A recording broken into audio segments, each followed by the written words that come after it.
Hello, everyone. Thank you once again for tuning into the In When You're Out podcast. I'm your host, John, and that's about as fast as I can do it. I can maybe do it a little bit faster. But thank you once again for tuning back into the In When You're Out podcast. Once again, I'm here to share some information about some of the cool things that have gone on. I'm actually outside today, so you could probably hear some of these dogs running around like crazy. Be throwing the toy to them. Oh, she almost caught it. Anyway, today we're going to talk about some of the things, some of the people that I spoke to today. Sorry if I'm mincing my words already. One of the things I'm going to try to do is to keep everything in order the best I can. I think the other day I made a video. I felt like it was just a little bit too loose. It wasn't very collaborative between the things that I was saying. Maybe it was because I had to take a break halfway through. That's probably why. And I also did it on a different day. So I was combining 3 or so different halves of it. So I guess that's like a third and a half of a video, and I don't think it was very cohesive. So I'm doing better work now. We're gonna keep everything on task. So I just spoke to my mom for about 6 minutes. I wanted to talk to her a little bit more, but she was busy. So she will be on at some point, just not today, unfortunately. Anyway, it's just gonna be you and I, baby, just you and me. So one of the things I did today that was furthering the efforts of what I've been doing the past couple days is that I went down to the city again. I spoke to the Economic Development Center, and I spoke to a lady.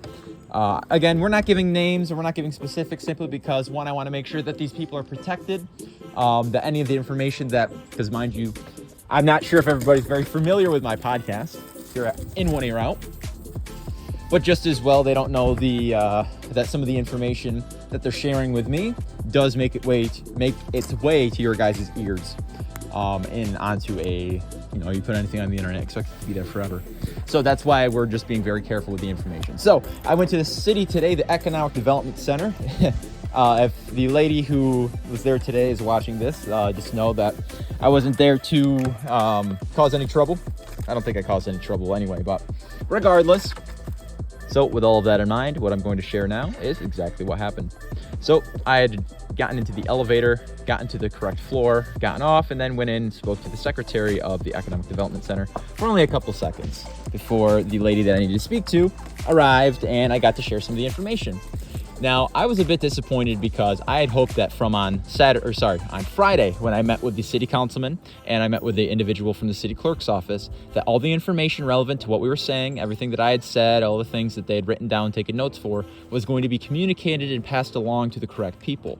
So it's an issue on my part to know that I have to still go in and kind of prod these people to say, hey, by the way, send that information, or hey, this is something that's going on. Sorry you haven't found the information or been given anything that's relevant to our cause here, basically. So I went and spoke to her, brushed her up on everything. Once again, I feel like I've said the same exact story for maybe like 6 or 7 days in a row now, since it was it was on Wednesday, but regardless. So I noticed that she didn't have an email or anything that after on Friday our meeting, those people I met with said they were going to send an email. They didn't do that. So I went down to the city clerk's office and I said, hey, I'd like to speak to whoever. They know me very well at this point, so that's good. And they were able to say, no problem. We'll send some information right up to her, on the jiffy, basically.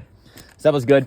On my way out, I went over and the police officers by the metal detectors again, they were different from the people I spoke to on Wednesday. So I decided to ask them again. With all respect, and as much respect I can afford to these people, the strangers that I don't know, but they're police officers, and, just as well, I'm in a building that I need to be respectful in. So I had nothing against these people, but I just asked them, hey, what do you guys think about the current homeless situation in Binghamton, in downtown Binghamton? What are your thoughts? And instead of saying that, oh, we're not at privilege to say, like I was told, which is a false statement. I was going to say something worse. A freaking lie. It's a lie. But these people today, these 2 officers were saying instead, we're not people that usually get to explore or go around in downtown. We're pretty much stationed in the station. So that means if things are happening, we hear about that, but we don't see anything. And for that just to be like, at the very least, they respected me enough to give me a real answer. They didn't think I was going towards, I'm trying to get you guys in a gotcha question, or I want to get a statement from you that's going to help me in whatever regard. They had no idea that I was truly just there to try to get some assistance in this. I don't know really what to say. Our cause or our ambition to help downtown, to fix Binghamton just in general. It was nice to get some information from there. Oh, listen to the wind. That's kind of nice. We're going to try to pick some really cool locations in Binghamton to do the podcast. We're going to see all the different opportunities that we have, whether it be doing it outside. There's a, ooh, that's really nice. It's so beautiful today. It's like 75 degrees out. I'd be selling ice cream if it was a different season. But just as well, with all the different characters in Binghamton and all the different cool places we can go, Binghamton's a pretty big place, and there's a lot of diversity here. So we're going to explore it together. At some point, we're going to be actually recording for picture so that we could put some of the recordings into the podcast as well. So you don't just get to see a black, gray, and white logo for, hours and hours. We are now back into the confines of my room. You probably get a little bit of an echo in here. It can't be too bad. I do have opportunities to use a mic. I think I have two different mics. One plugs into my phone and one hooks into my laptop. That's a whole deal, though. The last video I made, I wasn't super satisfied with some of the quality of the audio. So that does I do have to keep that in mind now. That does rattle my brain a little bit to understand that we're going to have to do something about that in the future. Simply because every time I make one of these videos, I want it to be better than the last one. Obviously, the first video I had made on this channel, I think it was just homelessness in Binghamton. And then the second one that I had made was meeting with the city clerk's office, I believe, or city councilman. And so the first one was about an hour and 54 minutes, and that one did pretty good, about 70 or so views, and been up for about a week, or less than a week so far.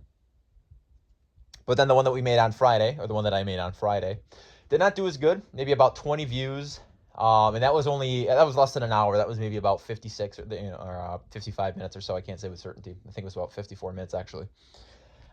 Anyway, so we just try to make them better every single time. And unfortunately, I believe that the last one I made was not as good as the first one I made. But all the previous podcasts from In One Year Out that we had done on that actual channel, I think that we're doing much, much better now. We had one individual, his name was Brad from Full Spectrum Survival. I have not checked up on him in a long, long time. I don't really know what his channel is like anymore or if he still does it. I hope he does, and if he does, go check him out, Brad from Full Spectrum Survival. But we had him on. I interviewed him with some of the other guys I had on the podcast at the time back in April of 2020, I think it was. I'll actually post a link to that video because I do think it was good. I think it was a good time. And you could definitely tell the differences between how I speak now and how I spoke then, especially the fact that I just could not stop speaking over everybody, or maybe that video is different. But so that's kind of the ambition, is that every video will be better than the last. My apologies, because I personally think that the last video I made was not as good as the first, but we're going to keep going. And I hope that this one can be nice and long, very robust and full of good information that people can kind of continually look back for. At some point, we will cite sources if we get to in-depth conversation about strict information that's not necessarily available to everybody. So if we found something that we think is very fringe, we're going to put the sources. One, because it's a good idea to always hold ourselves accountable. And two, if anybody ever decides that they have heard something on this podcast and they want to try to utilize it, whether it be for a school project, maybe you're in college, you're writing a paper, we want to make sure that you have the ability to back it up as much as we're able to back up what we're saying or what I'm saying. So just bear that in mind. If you ever do decide to use some of the information that you found in here, you can actually reach out to me personally, and I will give you basically whatever, we could talk about whatever the credit would look like. I'm not talking about monetary gain. I'm just talking about, say, hey, this is from John Holmberg of the In One Year Out podcast. Good enough for me. So where was I? Basically, I went to the city clerk's office. I went to the Economic Development Center, and I tried to speak to the Binghamton Police Department as well, but they were pretty busy today. Afterwards, I went to Strange Brew. I wanted to talk to the owner to see if I can kind of relay some of the information lately, simply because him and I have not been in touch yet. And also, I had planned to make a sock video, I think I already said this, with some of the individuals from Strange Brew. I went there yesterday and I said, hey, if you guys, wear some socks, I'll come down and I'll make a cool video with you guys. And they seem pumped. I'll use their name simply because they might think it's funny, or they might think it's exciting. I had Jax, Thomas, and Sam. All four of us were going to make a video together for my sock videos. Once again, I should have said this in the beginning, but today's episode and all episodes until the end of time, or until I'm dead, or until I stop, is brought to you by Socks with John. Find us on TikTok at Jonathan_E_Holmberg, just like our YouTube. I make semi-daily content on there, not every single day. Most of the time, I'd say it's maybe every other day, but I did make a video yesterday and another one today. and I enjoy it. So if you want to see what kinds of funky socks I was wearing today and other escapades as well, find us online on TikTok. As always, brought to you by Socks with John. So now we can talk about some things that are more speculative. One of the things that we should keep in mind when we have this conversation is that everything has good intentions and that nobody is in the way of getting taken advantage of, being hurt, or worse off afterwards. So we have an issue in Binghamton. We're beginning to address the problem with forethought, meaning we're going through the motions, of saying, what should we do? What can we do? And figuring out the best option of how to proceed. We're right now, or I can say we, it's just really me and whoever else decides to kind of tag along as well. But right now, I am just setting the groundwork, at least making sure this is something that's possible, which it does seem it is. It seems like, one, the Economic Development Center does have a PR budget, so that does mean they will find funding for this commercial or for this recruitment video. I have plenty of people that are willing to endorse it as well, especially those being the ex-mayor or people that are business owners in the area. So these are all people willing to help me out, collaborate, and kind of put a good stamp of approval for my sake on this for them, or I guess for my sake, but for everybody else's sake. For me, thanks for doing that, basically, is what I'm trying to say. I think it's a good thing that we're as far as we are now. And yes, maybe it does take a little bit of prodding to say, hey, did you send that information this way? I don't want to have to do that. Now, that's the thing that does kind of get underneath my skin. It's when I will go, I'll, have incredible performances, saying exactly what needs to be said, using my voice in a correct manner, making sure the information I bring up is relevant and that I'm not hurting anybody with the sub consequences or the unbeknownst actions of what we're doing. So for instance, I've brought this up already, my worry will become and has began to become, if we have more police officers in downtown, we will then run into the issue, I'm sure, that there will be over policing, or that will be the next kind of mountain to climb, if we have too many police officers, then there will be over-policing, and that leads to just another type of issue, which is more difficult to address because, one, if I've already put a lot of the work to get these police officers, I can't just turn around and say, hey, actually half what we decided was going to be, what we agreed on for how many police officers we need to fill for positions. Instead, let's try a different modality of action. It's a weird way to say let's try something different. And that gets more difficult because then, it's like making a soup. If you add too much salt, you really gotta tinker with your soup to make sure, it doesn't taste wrong. Because you can add one ingredient in there and all of a sudden the whole thing's bottoms up. You want to throw the whole soup away. So, through my experience of making soup all the time, if you add an ingredient and it ruins the soup, you basically have to start over. So that means that with everything we've done so far, or I've done so far, the groundwork, getting the connections I need, and finding the source of the problem as well, it's with all this in mind that as long as we're on the right track, or what we think is the right track, we can keep going until we hit that next roadblock. And that next roadblock, like I said, is most likely going to be the opposite, which it's now everybody and when I say everybody, I more so just mean the citizens of Binghamton that are, mostly affected by the police. Those are the people that are then going to complain. There's too many police, or there's over-policing, or I have this or that issue, or my rights are being neglected because the police officer don't have proper training. These are all issues that you have to keep in mind before you even get off the ground.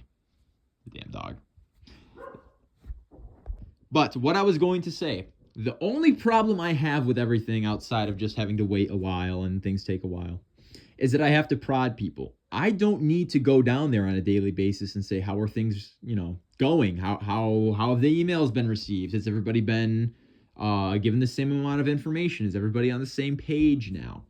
Except I worry that I've now put myself in a position to where that's what I'll have to do. And if it's to the extent of it's 2:00 on a Monday and we had this conversation at 3:00 on a Friday, and all it took was to just write up an email quick, and here's another issue.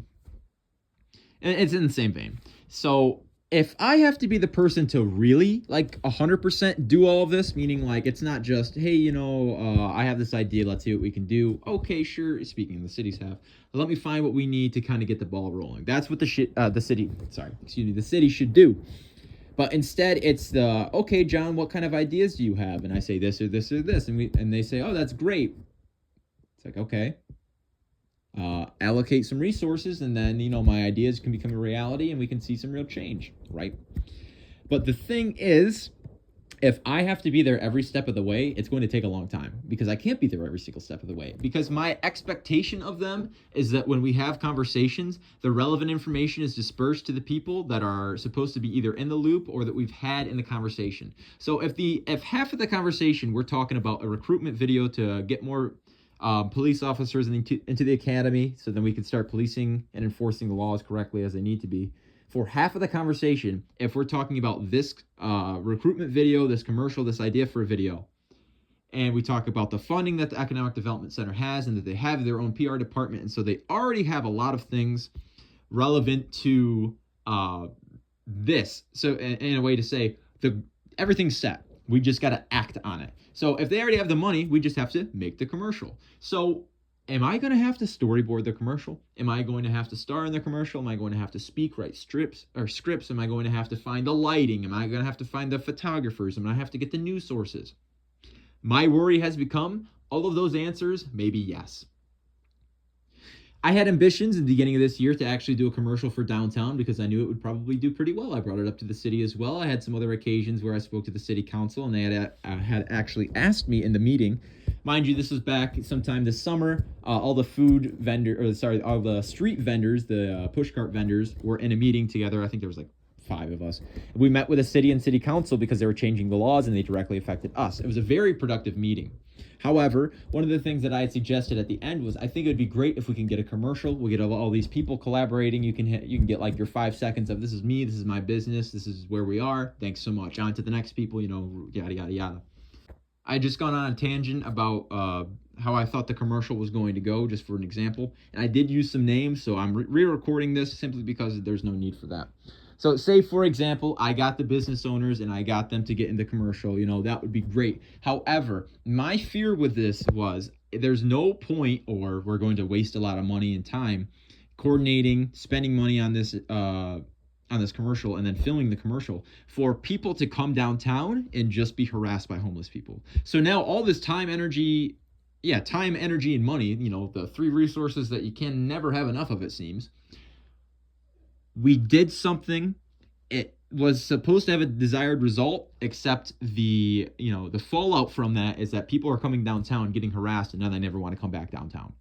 So you've created an experience for somebody, and it was a negative experience because you didn't do everything you needed to. You didn't have all consideration for the parties involved. So when you think, okay, if I'm going to go in downtown, I want to make sure I'm safe. I want to make sure I go to a place that's got good food. I want to make sure I don't have to spend a lot of money. And I want to make sure that, the people I come with, they enjoy their time. So these are all just very reasonable desires or wants when you go out to eat, or when you go out to spend money, or when you spend time in your local area. So I basically told them, in a couple months after this, and when I say them, this is the city, that I've given up on the idea of a commercial for the time being because of that, basically that reason alone. All it would take is a couple people to come down and say, I saw that commercial, I'm going to go downtown tonight, have a terrible experience, say something about it online, and then all that work and money and effort that we put in, time, money, effort that we put into creating this commercial is for nothing. And now it's just a relic of what we could have done or should have done. So, every single time I see that commercial come on, I get angry, because it doesn't make me feel good to know that, that work that we did was for nothing. So that's the issue, is that there's an order of operations for these things. And so the bigger problem is that nobody wants to do anything because it's hard. It's hard. And this is difficult for me. It's a difficult thing. This is not very easy. This is some of the hardest things I've probably done in my life. I've overcome a lot, for sure. But just interacting with these people and trying to, really forge my own path. And I would say it's really just being taken into consideration as an adult who has prerogative in life, who has ambitions, and who had, in a way to say, I want to kind of tell these police officers or any of these people that I deal with at the city that, hey, let me just remind you, because it doesn't seem like you have remembered at the time. I am 24 years old. what do you want to say? That's really old, that's really young. That's kind of like a middle ground age, right? At what age do you expect people to do what needs to be done, even if it's difficult? Well, some people never do that. Some people will go their entire life without actually applying themselves in a way that would take them outside of their comfort zone. I used to be in a relationship with somebody who, her and I, she was such an opposite. It was like opposite attraction. It really was, through and through. Our ideologies in life, our upbringing in life, a lot of the things that we were opinionated about, our desires, our likes, were so opposite from each other. But that was okay, because we had a lot of the similar values when it came to, what we want in life. We were okay with both not being in a marriage, but still being together. We were okay with having kids and them having my last name. I was like, this is great. But those are very simple things that I feel like you can recreate with a lot of people. And the reason I'm telling you this is because that's kind of how we were. My ambitions in life, they didn't quite line up with hers. She was very interested with just going into work, working her office job, waking up early in the morning so that she can get her coffee in the morning, and then work for 8 or 9 hours, as much as it was, come home and get to bed before 8 o'clock. That is so not my life. And there's nothing wrong with that, but that's just not what I wanted. I wanted more. I wanted things that were, I'm a business owner. So when I go into work, I am bringing most of the ideas and everything that I had thought about outside of work, because, there really is no outside of work when you're a business owner. It's just, I'm not there right now. So I'm always thinking about things. I always have ideas for things, and it's always in concern of, okay, the next day that I wake up, I have stuff to do. I'm going to make sure that I get that done because this is a business and that's how things operate. For her sake, she was perfectly content. And again, there's nothing wrong with this, with just going into work, working, basically conceding to the clock for the next 9 hours or whatever, getting out of work and not thinking about your job for another second until you have to go in the next day. And there's not a problem with that. There's no problem with that at all. For a lot of people, that's how they live their lives, especially in the United States. A lot of people just go to their job, and that's what they've made their life. They've centered their entire life around what they can provide themselves in their job. And that's not a problem at all. That's just what so many people do. We thought that's what society should look like. But for me, I'm somebody who wants to do things because I want to do them. And I know that's not really a concrete way of saying something like, this is the basis for why I do anything. It's because I want to do it. But I do what I want because it's part of me to do what I want. Because it's important to me to have the freedom to be able to move and shake and jump and jive in any fashion that I choose fit for that specific occasion. I don't want to have to wake up every day and go to a job that I don't like and then just leave and be like, okay, I'm done. Yes, as a business owner, you do make your life your business. And speaking right now, I'm recording a podcast after I just spoke to the city, and I have a gigantic effort now going to gather some more police recruits so that the city can be a little safer. And that's in relation to how my business has been affected in the past. Not the podcast business, but my ice cream stand. So it's with these things in mind that we were very different people. We had extremely different values. And there were a couple things where we didn't see eye to eye on, but we were able to overcome. But there were also things where it was absolutely crazy. And those of you in relationships, let me hear it in the comments. What is the craziest disagreement between you and your significant other where you still love each other to absolute death, but it's like you just cannot overcome? It's like every single day my husband wakes up, he puts on his pink slippers and he goes out and he gets the newspaper in the morning, right? Drinks it with his coffee and his robe, but he wears those damn pink slippers. You talk to the husband's like, oh, I love those slippers. I know they're pink, and mind you, we're talking about society and the societal gender roles that are important to some people. So this wouldn't make sense to a lot of other people. And this isn't even important really in my life as much until I have some kids maybe. But regardless, you can say that the husband is so enamored with his pink fuzzy slippers that he wears them outside. He wants to show them off. But for the wife, she's so embarrassed by them that she doesn't want him to have them at all. So for something that makes the husband happy to have his pink fuzzy slippers and to go out and say, howdy neighbor, as they kind of snicker, and he knows they're laughing at him, but he doesn't care because it makes him happy. And for the wife's regard, she's worried that people are judging her husband and therefore judging her. So you have this disconnect of one thing makes somebody happy and the other person is completely is detested the correct word? If somebody is detested, I think I could use it like that. If I detest something, I very much dislike it. And again, you got to learn something from all of these podcasts, because at heart, I do want everybody to be educated, and I'd love to be able to help in that endeavor. So that's kind of the that's more of a example for how I could say things were for my last relationship.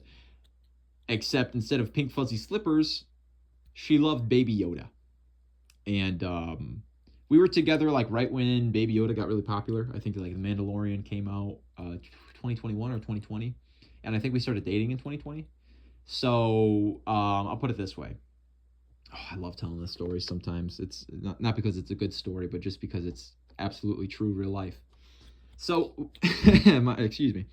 Mind you, I had lived with my, we were engaged. We were in like this faux engagement. We were actually never getting married, but we were committed to each other. She had a ring. I bought her a ring. Anyway, I got a ring too. I think I still have it, maybe. I don't know. Anyway, so when I had asked her one day if I could hang up a picture in our office, and she worked in the office, and I guess I also worked in the office, but she like actually did a remote job at the time, so she had to work in that office.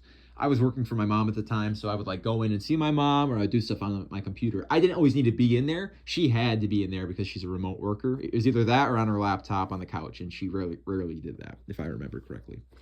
So before I say anything, let me just preface this with this information. She was obsessed with Baby Yoda. There is a healthy obsession, and then there's a very unhealthy obsession. We were so far past the defining line of what's an unhealthy and a healthy obsession. We were in the deep recesses of the unhealthy obsession territory when it came to her, what's the word? Pervasiveness towards Baby Yoda. So, where do I even begin? I'll just list a ton of things. We had a life size, and mind you, Baby Yoda is not like a person size. So life size is like 3 feet. A life size Baby Yoda replica stuffed animal that stood on its own. We had all of our pillows were Baby Yoda. So on the couch, the pillows were Baby Yoda. On our bed, the pillows were Baby Yoda. Our curtain was Baby Yoda. Our shower curtain was Baby Yoda. Our bath mat was Baby Yoda. Our glasses. We had holiday glasses. Every single glass in that house had Baby Yoda or the Mandalorian on it somewhere. All of our bag clips, if we had a bag of chips, they had a clip on it, had Baby Yoda on there. All of our fridge magnets, Baby Yoda. Stuffed animals out the wazoo. What do I get her for our, for a present one year? I got her a Lego Baby Yoda. We had Baby Yoda everything. Baby Yoda socks, carpets, blankets, pillows, sheets, multiple different sheets, pajamas, multiple different pajamas. We had so many different types of shirts and clothes and all these types of stuffed animals and oddities and whatever else. So Baby Yoda had effectively influenced our relationship at this point. It was her and I and little Grogu, or I think it was Grogu, whatever the name is. I broke up with her last year, January 2023, and I have yet to been able to watch The Mandalorian. I really like Star Wars. I like Star Wars a lot. I cannot watch The Mandalorian because the Baby Yoda comes on there and I'm just sick. So one day I asked her while we were in our office, she's working, I'm on the computer probably doing something as well, and I wanted to put up a picture.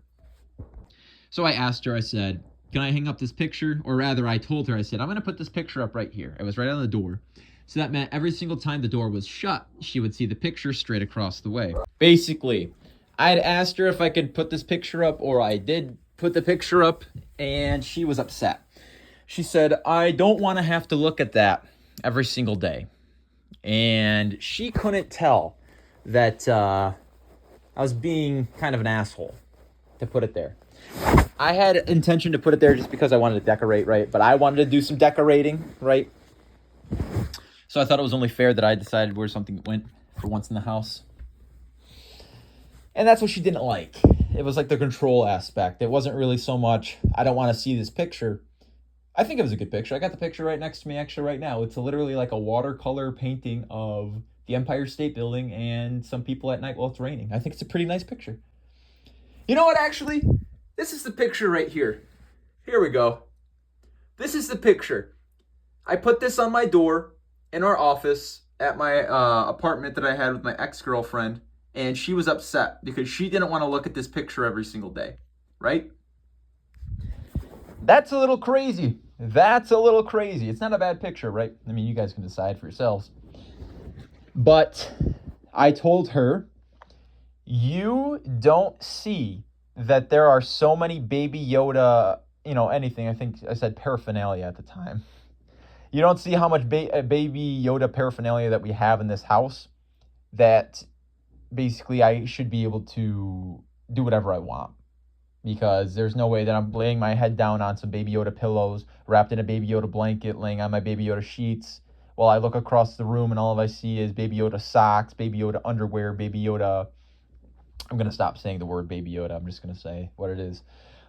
Bins and clips and food and Cheez-It boxes and Legos and everything. Moisturizers and chapsticks and little odds and ends, bobbleheads, just so much junk. So much junk of Baby Yoda. Too much. So I know this is kind of, I had an intention to kind of make a relation between okay, there's differences in, how certain people are and their ambitions in life. But this more just became a rant about how much I dislike Baby Yoda still since my last relationship. But anyway, one of the things I'd like to talk about still, or one of the things that we can still touch on or haven't yet, is more relevancy in Binghamton, meaning more of the things that are happening in the area that I can bring up. The individual who I got to meet, he said his name was Joe. There's a million and one different Joes, so it's not like I'm really calling him out or anything, but he was a DJ. He said he just started, and he wanted me to be in a commercial because he said I had a nice voice. I think I already had mentioned this. Or he said that he enjoyed the way that I was speaking to the police officers and everybody today while I was in the city. And so he thought it'd be a good idea if him and I did some collaboration. So I look forward to that. But basically, and I said this before, the idea of this podcast is not just for, obviously we want to make sure that the information we give people is clear, it's direct, and it's not from a source that's been diluted, polluted, or whatever other word you'd like to use. In one ear out is purely that. We get information through our ear and out directly through our mouth without bias, without base. But also as well, we've changed our focus to worry more about the happenings of Binghamton versus on a geopolitics side. We could talk about the election. It's coming up pretty soon. We could talk about Ukraine. We can talk about Israel. We could talk about whatever. We're not going to, at least not at this moment, because it doesn't directly affect the people that are living in Binghamton. Yes, it does 100% to a certain extent. There's a lot of projects that are, there's a lot of efforts as well, collecting money to get towards Ukraine for assistance. There's a lot of relocation. I don't know what type of word to use for this. I'd say just like efforts. There's been a lot of things that people have started new in the past couple of years, whether it be relocation for refugees from Gaza, from Palestine, or from Ukraine. The world is in a tenuous place. It is not the best it could possibly be at the time being. We know that. And there's no reason to kind of spread the idea that it's just doomsaying. It really is just doomsaying. There's no reason to spread the idea that things are not as good as you see outside your window. Because I can tell you something is bad, and you can wake up the next day and feel that in your heart that something is wrong, something is bad, as you enjoy your job, kiss your wife, love your kids, eat great food, enjoy the rest of your life. There's nothing that, because it's a raising of awareness, but it becomes to a certain extent a call to action, that you need somebody to have this information to do something with it, or to start feeling a certain way, or maybe to start voting a certain way. That's not our intention here. We don't want to change your perception of life outside of just showing you information that wasn't available to you yet. So if we're able to influence you, it better be in the best way possible. Do not ever use our podcast for justification for something wrong. You're not using, you're smithing my words into something they're not, because I have not, in any shape or form, promoted any type of violence, hatred, or vitriol towards the people that I could say I dislike. I've been very respectful, and as much as I possibly could to be coherent in the information that I share with you guys, especially when it came to names, especially when it came to specifics, simply because It's not fair to these people that don't know I'm sharing their information, because they would probably not share things with me if that was the case. So that's not the only reason, is that, oh, I need to make sure I still get all the juicy gossip. But it's just not fair to people if I'm doing something they don't know about and their word is getting spread to places they had no intention of it going. So once again, I'll have to say, we're doing everything the best we can to make sure things are orderly, to make sure people are safe and protected and that their privacy is not at jeopardy, as well as the personal relationships I have are still intact and that people don't feel like they're being outed if they have any type of interaction with me that's not necessarily positively impacting both of our lives simultaneously, say. Basically, I don't want people to be mad at me because I'm sharing things online. Say, it's not your, you don't have that authority to say, I have a conversation with you, you go and you put it on your podcast.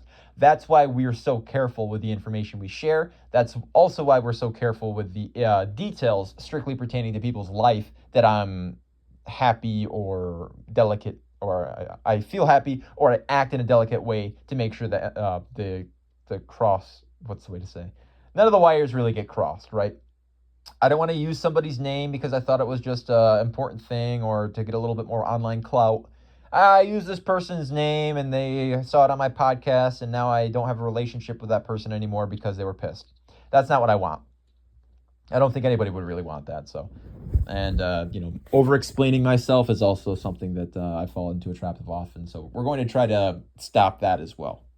I'm going to say that this is probably about a halfway point. I'm not sure how long these podcasts are all going to be. We're going to shoot for about an hour, over an hour to 2 hours. There's no reason for it to go on for like 3-4 hours. I do spend a lot of time on YouTube watching videos, listening to videos. It's kind of how I plan on falling asleep every single night.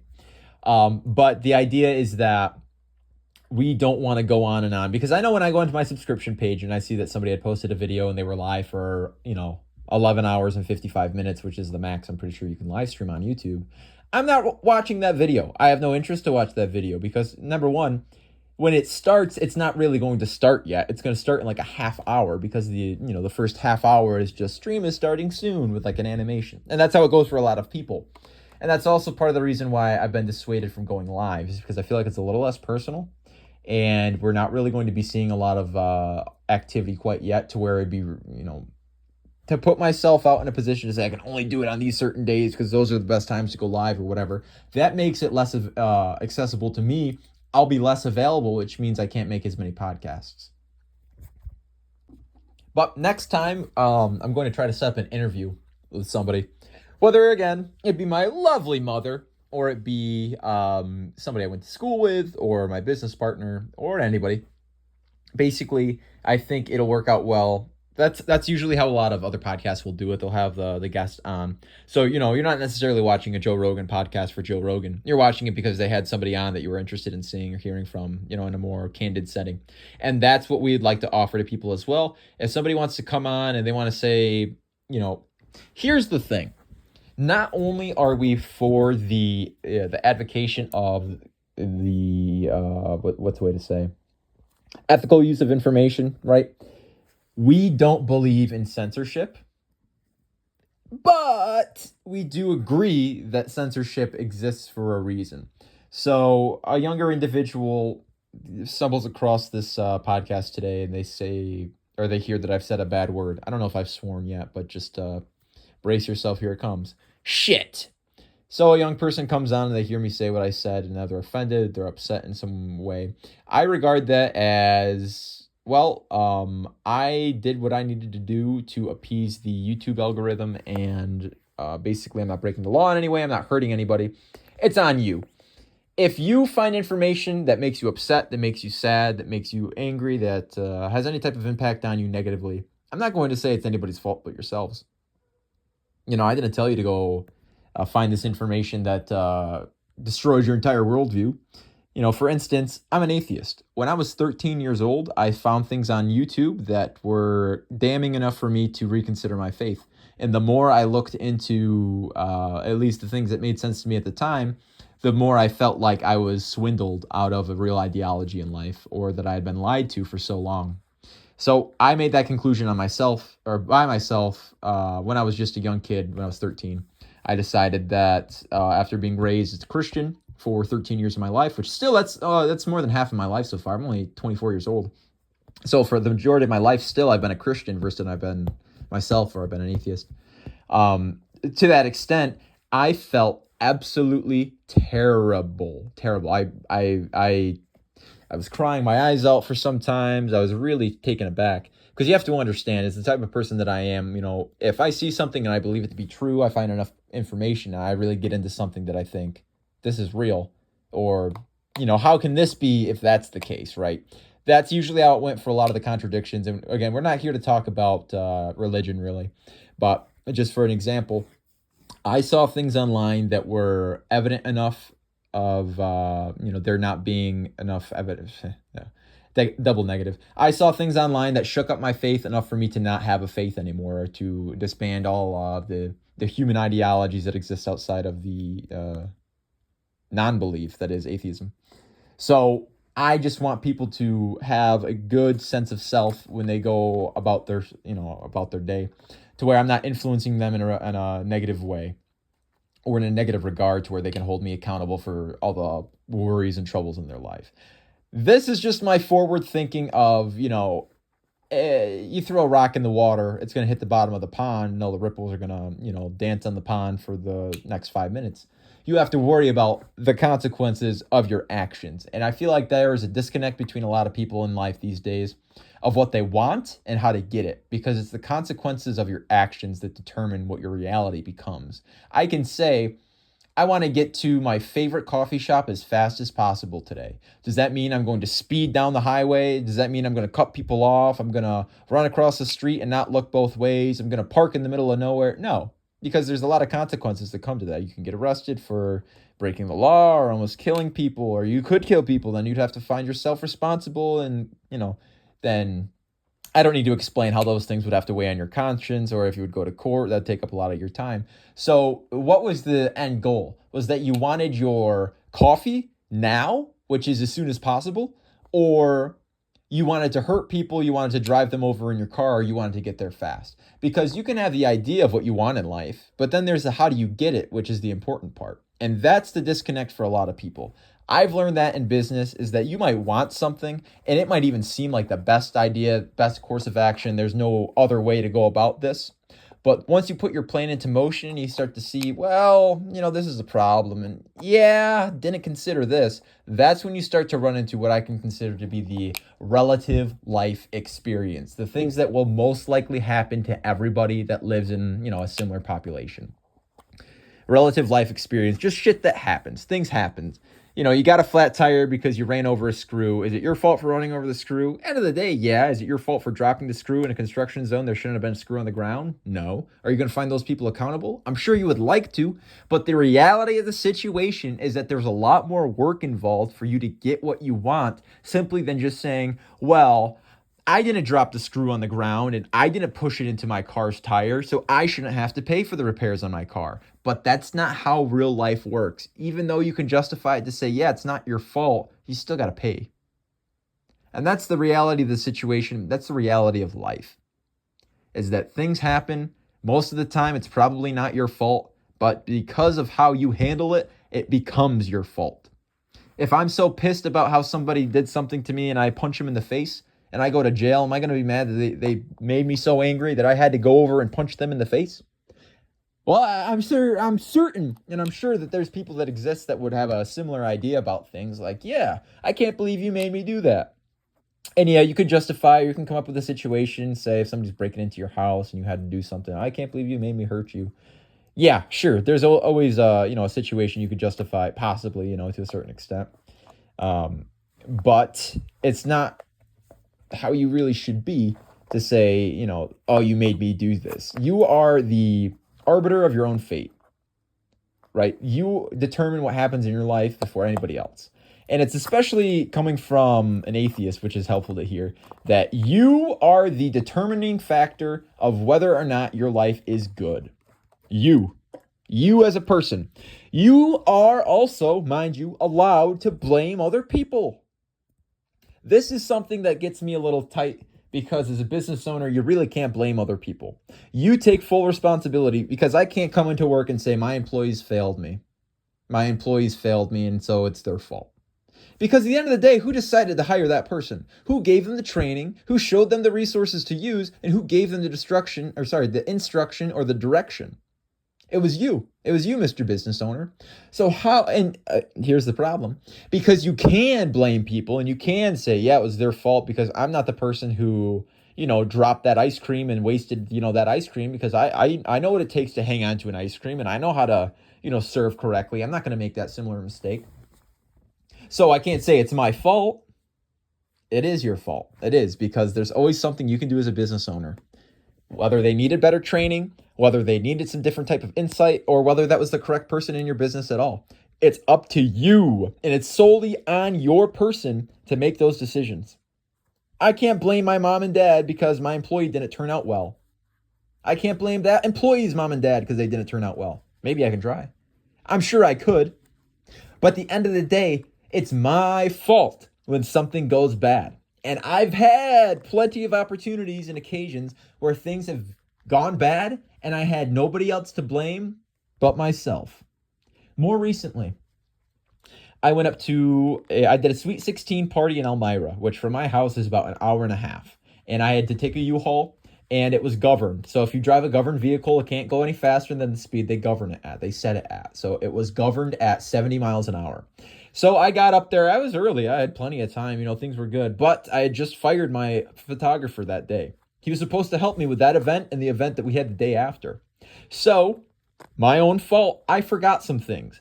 I was so used to my employee loading up the car and going over the checklist with him to say, yep, we got everything. Right? You grabbed this, right? Yep. Yeah, okay, well, you grabbed that. Yep.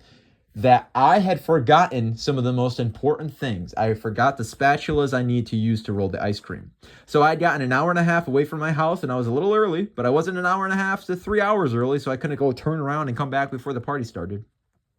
But I forgot a very integral, possibly some of the most important parts of my entire inventory and my equipment.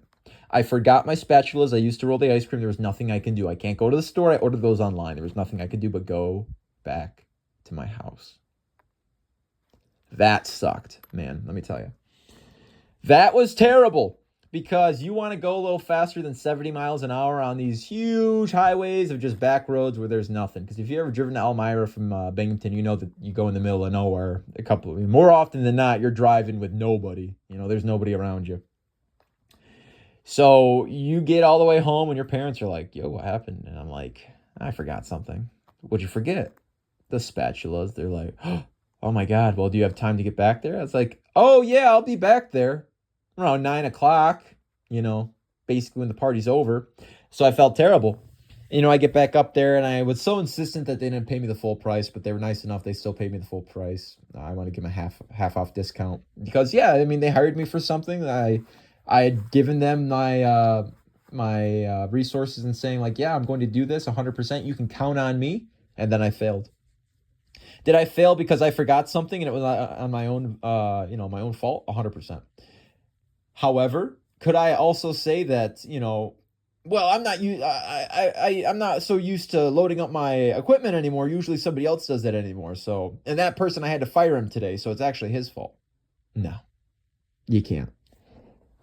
When I'm talking to the mom of the birthday girl and we're going over everything, they're like, it's okay, not a big deal, yada, yada. But I just feel so absolutely terrible because I know at the end of the day, even though there were things that were outside of my control that I could have done better or I couldn't have done better because they weren't in my control, there were also things that 100% were solely up to me and I failed, But I can't fire myself. I can only fire the employee that didn't do a good job. Long story short, and this is the hickey guy. I've said this before. So hickey man. So the hickey guy, unfortunately, he got this girlfriend and decided that he'd rather spend time with her than do anything with me. So that was too bad. But, that's just an example of things went bad. I could blame somebody else. Yeah, I'm sure in some way I could say it was his fault and completely absolve myself of any responsibility. But that's not what adults do, and that's not how businesses operate. So I'll say again, I know it was kind of like a tongue-in-cheek thing before, but you are the arbiter of your own fate. You control how things go. You control how you react to situations. You control how you or what situations you put yourself into. Just as well, you I keep saying this wrong. You concede to the confines of society when somebody asks you to do something that you would probably want done for yourself. Somebody says, hey man, you want to grab that door for me quick? Yeah, no problem, I got you. Because if you're walking and you got stuff in your hands, you're saying, hey, can you grab that door for me? You're hoping somebody's going to be like, yeah, I got you. So that's the agreement that we have in society for a lot of people. If it's the smallest thing of, well, I could probably make their day better. It's not so much for me. Why not? Just as well, you can be an asshole and you can be the person to say, no. Oh, come on, man. I got all this stuff in my hands. No, I don't owe you anything. I don't got to open this door for nobody. That's true. And at the end of the day, yeah. But does it make you feel better to know that, you kind of put somebody down and that you made somebody's life a little bit more difficult because you're the arbiter of your own fate? Or did you decide that maybe I'll concede, maybe I'll give in, and I'll just do what I think or what a lot of other people are going to assume is the right thing to do as far as society is concerned? So it's a very difficult kind of, you can't blame yourself for everything, but you are responsible for more than you think. Maybe that's the takeaway. You can't blame yourself for everything, but you are still responsible for what happens in your life. Remember that. I do want to hear more from the community now. Now that we've kind of gotten that idea out of the way, we'll see how much time I still have left with you guys today, but I want to speak more to the community now. I have an individual. He's a cool guy. His man, Bertrand, man. So in high school, middle school, elementary school, whatever, this one guy, his name is Bertrand. He'll probably be on our shows soon. But his channel is called Ninja Black Man because people used to call him Ninja Black Man. I think it's just NB or Ninja Black Man. Yeah, NBM. And he did some streaming and stuff like that as well. He'll probably be on, like I said. So that's why I'm naming his actual name. So if I'm referring to him in context, you know who he is. He's a good guy. He's been the first person to comment and say, I think on one of the videos, the first video I had done, I said, if you made it this far into the video, comment that lasagna squares are better than lasagna circles. And he did. So I was happy to see that he watched the whole video. We're going to do another thing similar to that, just to keep up engagement. If you've watched to this point in the video, mind you, I don't know what time this is right now. It might be like an hour. It might be like 40 minutes. It might be like 25 minutes. But if you've watched up until this point now, say that John drinks coconut water while he does the podcast. I know that's a lot, but I am. Right now, I'm drinking some coconut water. I think it's really good for me. But anyway, yes, please comment. John drinks coconut water while he does the podcast. So, just so I know that you got this far into the video. And we will try to do some sponsorships as well. Always expect to hear from Socks with John, simply because it's my own company and it's very easy for me to say that. Oh, brought to you by Socks with John. Brought to you by Vibes Rolled Ice Cream, That's pretty easy to do. Brought to you by John's Breakfast and Lunch, 400 Plaza Drive. Will be open tomorrow, 8:30 to 1 p.m. That's pretty easy for me. But we also have to worry about how everybody's perception of us making money on this account. Because at the end of the day, we want to help people, but we want this to be sustainable. And if I've understood anything in business, is that sustainability usually comes from profitability. So if we're able to make this a profitable income stream and I'm actually able to generate revenue based on just doing a podcast, we can do this, 1, more often, 2, a lot better, 3, with people that are more crazy and more important, and 4, we can actually start building products or creating products that are beneficial for you guys that we could launch through whatever platform we have on the podcast now. I have gone through the buying shirts, buying clothing, buying apparel, and trying to sell these things. I've got stickers and all this junk, I think, that's not the best quality on the planet. So for my ice cream business, I think I still have a bunch of pairs of socks and whatnot. And I don't sell them because they're not the quality that I enjoy. So we don't want to just sell junk. We want to sell something that people are actually going to enjoy. Some things that are like, I don't know, I can't say with certainty. But this is where you guys come in. The people that are continuously watching our videos, that are subscribed, that have incentive to comment, or at least want to comment, like our videos, any of these things, we rely on you for the information of where we should go from here. So I have a good insight, or I've gathered a good amount of insight, rather, I should say. So I do have an understanding of what it's like to be online. I've done this for a while, since I was like 18 or 17 or 18. I've always wanted to do things online, and for the past almost 7 years now, because I'll be 25 in like 2 months, less than 2 months. I basically have done that.